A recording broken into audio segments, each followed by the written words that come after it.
জিয়া মঞ্চ বদরগঞ্জ শাখার আয়োজনে কর্মী সভা অনুষ্ঠিত।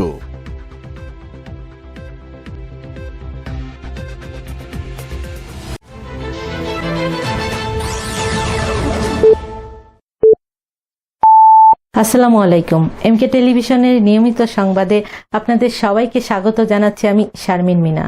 এতক্ষণ শুনছিলেন সংবাদ শিরোনাম, এখন ডেস্ক থেকে বিস্তারিত।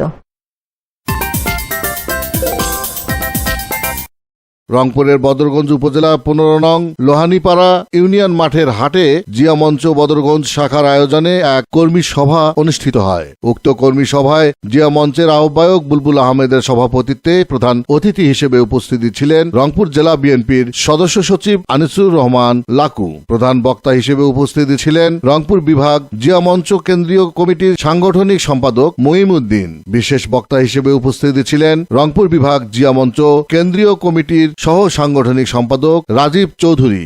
বিশেষ অতিথি হিসেবে উপস্থিত ছিলেন সাবেক এমপি ও আহ্বায়ক বদরগঞ্জ উপজেলা বিএনপির সদস্য রংপুর উপজেলা অধ্যাপক পরিতোষ চক্রবর্তী, সাবেক এমপি ও সদস্য রংপুর উপজেলা বিএনপির মোহাম্মদ আলী সরকার। এছাড়া উপস্থিত ছিলেন অ্যাডভোকেট আহ্বায়ক জিয়া মঞ্চের উপদেষ্টা অ্যাডভোকেট গোলাম রসুল বকুল, বদরগঞ্জ উপজেলা শাখার আহ্বায়ক এস.এম. মিঠু, রংপুর জেলা জিয়া মঞ্চ সদস্য সচিব শাকিল মিয়া সহ বিএনপির অন্যান্য নেতৃবৃন্দ উপস্থিত ছিলেন।